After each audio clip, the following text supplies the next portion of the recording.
네, 오늘 말씀의 제목은 모든 일을 작정하시는 여호와이십니다. 어제 제가 알고 지내던 청년이 나이가 이제 20대 후반이죠. 28 됐는데 교통사고로 이제 세상을 떠나게 됐습니다. 이제 한 인생이 진짜 한 치 앞도 모르는 것 같아요. 나이가 많다고 빨리 죽는 것도 아니고 나이가 적다고 오래 사는 것도 아닌 것이죠. 뭐 누구를 원망할 수 있겠습니까만 하여튼 우리가 이번 사건으로 또 알 수 있는 모든 부분들은 어 하루하루가 참 소중하다라는 겁니다. 만약에 우리가 오늘이 마지막 예배라고 생각이 든다면 어떤 마음으로 예배를 드리실 것이며, 오늘 우리가 만나는 사람이 인생의 마지막으로 얼굴을 본다면은 어떤 마음으로 그 사람을 대하겠습니까? 그것처럼요, 우리 인생이 하루하루가 참 보람되게 살기 위해서 하나님의 지혜가 필요하고 말씀이 필요한 것입니다. 오늘도 한번 잘 들어보시길 바라고 먼저 서론의 말씀을 좀 드립니다. 우리가 살면서 많이 하는 또 말들 중에는 이거는 우연의 일치다, 또는 운이 좋았다, 이런 얘기를 많이 하는데요. 하나님을 알고 나서는 세상에 우연이 없다는 것을 알게 됐습니다. 또 운이 아니고 다 하나님의 계획과 은혜 가운데에 세상이 돌아간다라는 걸 알게 되는 것이죠. 하나님은 처음부터 모든 것을 다 계획하고 또 하나님의 허락 없이는 어떤 일도 일어나지 않는 것이 세상인데, 우리가 그것을 알고 믿고 의지하고 나가는 것이 중요하죠. 심지어는 참새 한 마리도 땅에 떨어지는 것이 하나님 허락 없이는 안 되는 것처럼 우리 인생의 크고 작은 모든 것들은 전부 하나님의 역사 속에 있다는 것을 우리가 인정을 해야 됩니다. 그걸 보고 우리는 하나님의 주권이라고 하죠. 우상숭배도 하나님 허락 없이는 못하거든요. 대신 하나님은 마음껏 우상숭배 해봐라, 일단은 내가 문제를 안 줄게 라고 해요. 그리고 마지막에 모든 결과나 이런 책임을 너에게 묻겠다라고 이야기하신 것처럼 하나님이 우리에게 채찍질을 안 하는 것이 진짜 무서운 징계예요. 우리가 인생에서 아픔을 느낄 때 어디가 아프면은 치료를 빨리 받을 수 있는데 아무 문제 없이 사는 이런 고통을 느끼지 못하는 환자들도 있거든요. 특히 병 중에도 췌장암 이런 것들은 처음에 고통을 못 느끼다 보니까 마지막에서야 발견하니까 항상 말기에로 발견되는 게 췌장암인데, 그것처럼 하나님도 처음에는 우상숭배하는 사람에게 그 어떤 징계도 안 주고 고통도 안 주고 오히려 야 이렇게 사니까 너무 행복하네 라는 것을 느끼는 그런 인생을 허락을 하세요. 대신 그 인생은 마지막에 아주 비참하다는 것을 아셔야 되는 것입니다. 그래서 여러분, 우리는요, 우리 인생의 계획을 다 세워놔도 우리 계획에 없는 대로 주님은 자꾸 인도를 하시거든요. 제가 평생 안동만 알고 살던 사람이 구미에 올 줄 누가 알았겠습니까? 그리고 개척을 또 할 줄을 누가 알았겠으며, 근데 그게 다 우연이 아니고 하나님의 은혜라는 거예요. 제가 여러분을 만난 게 우연이 아니라는 거예요. 그래서 우리가 하나님의 은혜와 계획을 알고 그걸 믿고 나아가기를 원합니다.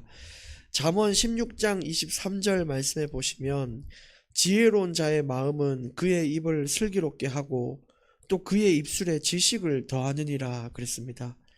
무슨 말이냐면요, 마음이 곧 입이라는 거예요. 여러분, 우리 안에 있는 것들이 입술을 통해 나오는 것이 당연한 거거든요. 그래서 사람들 볼 때 이 사람이 쓰는 말투나 어떤 단어 이런 걸 보면서도 이 사람이 어떤 삶을 살았겠구나 짐작이 되잖아요.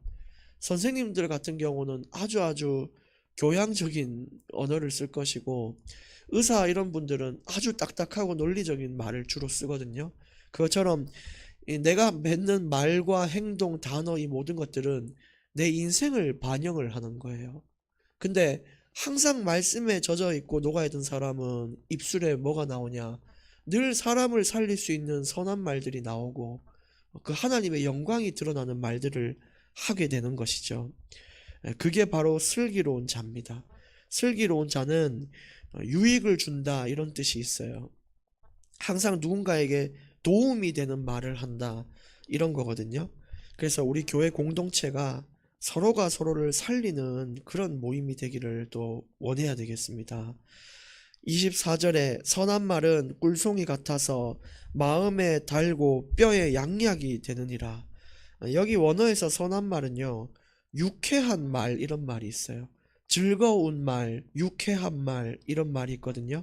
그래서 타인을 즐겁게 만들고 타인의 이 생기를 돋아줄 수 있는 그런 말은 꿀송이와 같이 달달해서 그 사람을 살린다는 거예요. 양약이 된다는 것이 그런 의미가 있는데 영혼과 육신을 모두 다 살릴 수 있는 게 한마디의 선한 말이라는 것이죠. 별거 아닌데요. 수고하십니다. 이 말이요. 얼마나 힘이 되는지 몰라요. 그러니까 여러분, 우리가 다른 사람들한테도 또 교회 안에서도 그들을 살릴 수 있는 말들을 하는 인생이 하나님이 원하는 인생입니다. 불신자한테도 마찬가지고요. 25절 어떤 길은 사람이 보기에 바르나 필경은 사망의 길이니라. 왜 하나님은 자꾸 기도응답을 우리가 원하는 걸 주지 않냐. 그게 25절이에요. 내가 볼 때에는 그 응답이 맞다고 생각하는데 하나님 볼 때는 내가 그걸 받으면은 사망의 길을 걸어간다는 것이죠. 그래서 하나님이 보시기에 바른 것을 달라고 기도하는 또 그런 하루가 되어 보기를 원합니다. 저 예전에 어머니하고 장을 보러 갔는데 제가 볼 때는 너무너무 필요한 거예요. 그래서 샀는데 치약 짜는 물건이에요. 치약 그 마지막에 꼬투리에 잘 안 나오잖아요. 그거 집어넣고 돌리면 나오는 건데 어머니가 이건 필요 없다는 거예요. 근데 제가 어린 나이에 뭐 유치원, 초등학교 요 나이 때니까 얼마나 필요한지 모르겠어요. 근데 지금 생각하면 참 어이가 없죠. 그 손으로 잡고 조금만 짜면 나오는 걸 말이죠. 3, 4천 원 주고 사고 말이 안 되는 건데 그게 부모와 아이가 생각하는 수준 차이잖아요. 뭐가 맞는지를 보는. 하물며 인간이 구하는 것을 봤을 때 하나님 수준에서 어떻게 했냐는 거죠. 그래서 우리는 우리가 원하는 거 말고 하나님 보시기에 바른 응답을 달라고 기도하는 자들이 되기를 원합니다. 26절 진짜 이거 교훈을 삼으셔야 되는데 고되게 일하는 자는 식욕으로 말미암아 애쓰나니 이는 그의 입이 자기를 독촉함이니라. 인생에서 우리가 전부 직장은 가지고 있잖아요. 근데 그 일하는 이유가 내가 먹고 사는 것에 모든 중심을 다 담았다는 거예요. 그러니까 삶의 여유가 없어요. 자꾸 내 입이 나를 독촉한대요. 야, 니 더 벌어야 된다. 더 벌어야 된다. 더 벌어야 네가 먹고 살고 더 벌어야 네가 좀 만족스럽게 살지 하면서 내 인생을 자꾸 독촉하는 거예요. 니 그래서는 안 된다면서. 그러다 보니까 자기 인생을 자꾸 무거운 중압감 속으로 빠져들게 만들고 구석으로 몰고 인생의 여유를 하나도 누리지 못하고 평생 일만 하다가 가는 거예요.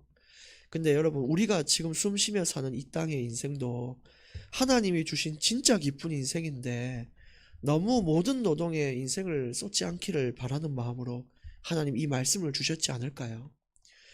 그러니까 먹고 사는 것 때문에 너무너무 인생의 여유를 놓치지 마시고 가끔씩은 조금 삶의 여유도 가지시고 좋은 것도 많이 보시고 먹으시고 여행도 다니시고 내 자신을 돌아보는 시간도 가지시고 그렇게 살면 좋겠습니다. 저는 생각할 때 부가 많이 쌓이는 것도 좋지만 그냥 내가 만족하며 먹고 살 수만 있어도 참 하나님 은혜다 이런 생각을 하거든요. 그래서 내 인생을 독촉하는 인생이 되지 않도록 좀 주의를 하셔야 될 것입니다. 27절 불량한 자는 악을 꾀하나니 그 입술에는 맹렬한 불 같은 것이 있느니라. 여기서 말하는 불량한 자는 아주 폭력적인 사람을 뜻하는데 남을 비방하고 험담하는 자에 대한 이야기예요. 쉽게 말하면 뒷담화를 까는 사람이죠.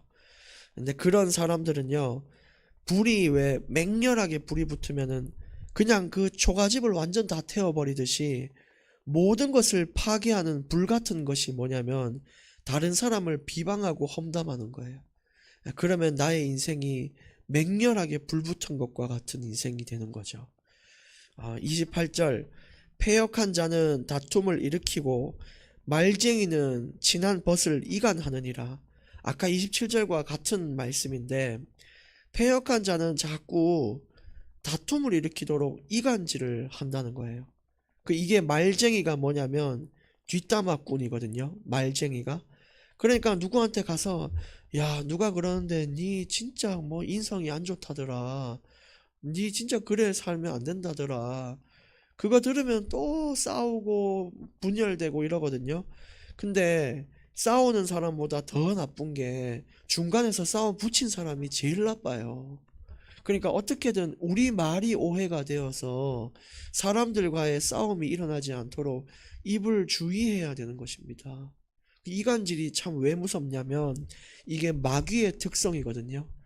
에덴 동산에서 하나님과 인간 사이를 갈라놓은 이간질한 자가 누구죠? 마귀였잖아요.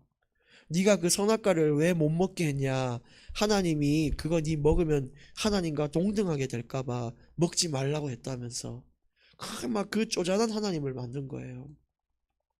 그것처럼 여러분 이간질하는 사람은요 마귀와 같은 자예요. 마귀와 같은 자.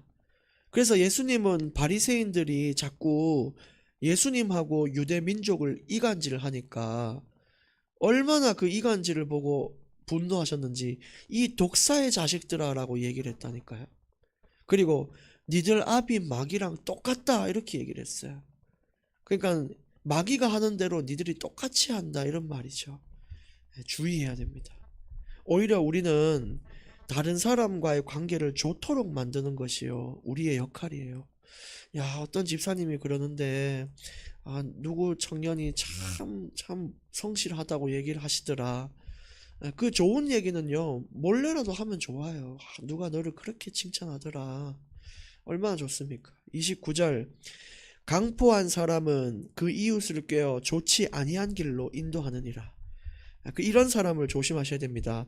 나를 경제의 손실 가운데로 이끄는 사람들이 분명히 있어요. 범죄에 참여하도록 만드는 사람들이 있어요.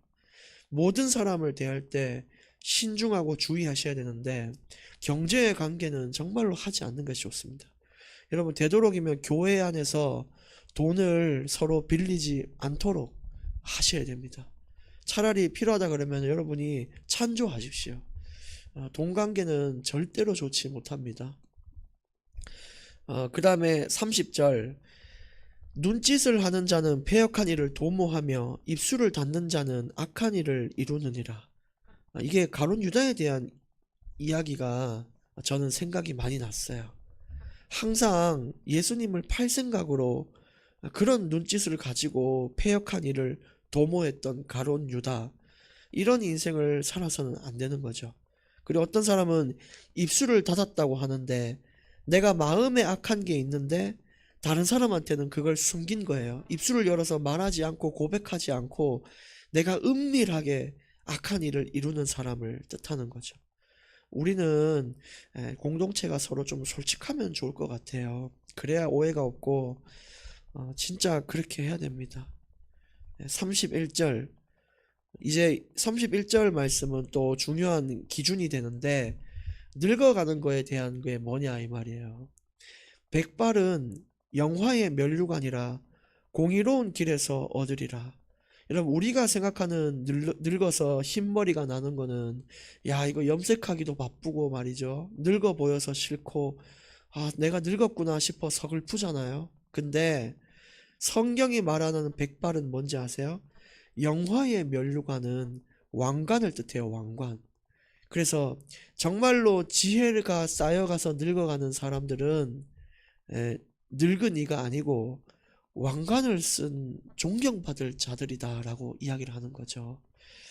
그래서 흰머리 나는 거 너무 이렇게 서글퍼하지 마시고 내 인생을 점검해보는 관점이 되면 좋겠어요. 야 내가 이렇게 늙었구나가 아니라 내가 어떻게 늙었냐 이거죠. 내가 하나님 앞에 참 지혜를 가지고 늙어왔냐. 왜냐면은 이게 초라하게 늙는 사람이 있고요. 진짜 아름답게 늙는 사람이 있어요. 근데 하나님의 지혜 가운데에 선한 일을 해온 사람들은 아름답게 늙은 사람들이죠. 저도 그렇게 살고 싶습니다. 그래서 레위기 19장 32절에도 뭐라고 얘기했냐면, 머리가 센 머리 앞에서 너희가 일어서라. 존중하라 이 말이죠. 그 머리가 신 사람이 오면 너희들이 일어서서 그를 반겨야 되고 노인의 얼굴을 공경하라라고 성경은 말합니다. 그래서 우리 노인분들 또 나이가 지긋하게 드신 분들은 진짜 하나님의 지혜 안에 존경받기에 마땅하신 분들이고 하나님의 영광을 가지고 있는 분들이십니다. 그래서 우리가 이렇게 늙기 위해서는 덕이 있어야 되고 지혜가 있어야겠죠. 네, 그렇게 되기를 원합니다. 32절, 노하기를 더디하는 자는 용사보다 낫고 자기의 마음을 다스리는 자는 성을 빼앗는 자보다 나으니라. 여러분, 누가 강한 사람이냐? 만약에 격투기를 배우고 유도를 배워서 다른 사람을 힘으로 제압하는 사람이 강한 사람일 것 같죠. 근데 성경에서는 그게 강한 사람이 아니고요. 오늘 32절처럼 내 마음과 분노를 다스릴 수 있는 자가 강한 자라는 거예요. 내가 나를 통제할 수 있는 자가 진짜 힘이 센 사람이에요. 어떤 친구는 내가 격투기 이런 막 씨름 유도를 배워서 센 사람이 되고 싶다는 거예요. 근데 그렇게 운동을 열심히 했는데 항상 어디 가가지고 반찬 투정하고 어디 가가지고 다른 사람 험담하고 비방하고 그런 사람이요. 자기가 힘이 세다고 무술유단자라고 강한 사람인 것 같죠? 아니라는 거죠. 진짜 강한 사람은요. 다른 사람들에게 존중받는 사람이고 내가 내 분노를 다스리고 나를 통제할 수 있는 자가 강한 사람이에요. 진짜 그렇습니다. 오늘 그리고 마지막 33절 핵심이 되는 내용입니다. 제비는 사람이 뽑으나 모든 일을 작정하기는 여호와께 있느니라. 이스라엘 시대 때는 제비를 뽑는다는 게 무슨 뜻이냐면 이렇게 뽑아가지고 펼쳤을 때 나오는 거 있죠. 그게 하나님의 뜻을 묻는 방법이었어요. 그 당시는 그랬어요. 그래서 12제자 중에 마띠아라는 인물을 뽑을 때도 제비를 뽑아서 12제자에 넣었거든요. 야, 누가 이 제자가 될까 뽑았더니 마띠아가 나오니까 하나님 뜻이 마띠아구나. 그렇구나. 이렇게 했다는 거죠. 근데 이런 이 제비 뽑기의 의미는 사실 하나님의 주권을 믿는다는 거예요. 우리가 결정해가지고 누가 제자하면 되겠다 이게 아니라 하나님 우리는 진짜 모르겠으니까 하나님 우리가 뽑는 거가 하나님 뜻인 줄 알겠습니다 해서 뽑는다는 거예요. 결국은요 하나님의 뜻대로 되는 게 가장 좋습니다. 우리가 만약에 하나님 뜻이 아닌데 선택했다 그러면 실컷 고생하고 다시 또 하나님 뜻대로 돼요. 그러니까 고생 안 하고 하나님의 뜻을 물어가는 것이 좋죠. 그래서 요걸 또 얘기 드리니까 어떤 사람은 오늘 내가 밥을 뭐 먹을까요? 제비 뽑아가지고 고르고 또 어떻게 할까요? 제비 뽑는데 우리 이스라엘 그 시대 때 제비를 뽑았지만 지금은 하나님이 어떻게 하시냐면요 이 말씀과 성령으로 인도를 하고 계십니다.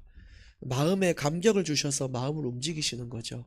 또 말씀을 통해 답을 찾고 있고요. 그걸 참고하셔서 오늘 말씀을 마무리합니다. 첫 번째로 드리고 싶은 말씀은 하나님의 주권을 믿는 인생이 되기를 원한답니다. 하나님의 주권. 하나님 뜻 안에 모든 것이 이루어진다. 오늘 하루도 그렇게 될 것입니다. 그 다음에 오늘 두 번째 마지막 결론은 마음을 다스리는 자가 되자입니다. 마음을 빼앗기면 예배의 은혜도 못 받고요. 사람이 싫어지고요. 인생이 지쳐요. 마음과 생각을 지키는 강한 사람이 되시기를 예수님의 이름으로 축복합니다. 하나님 감사합니다. 모든 일을 작정하시는 여호와를 믿고 우리 인생을 주께 맡겨드리게 하시며 인생의 근심과 염려 대신에 하나님의 뜻과 의도를 먼저 물을 수 있는 그런 믿음의 사람들이 되게 해 주시옵소서. 오늘 말씀대로 살게 하여 주시옵소서. 예수님의 이름으로 기도합니다. 아멘.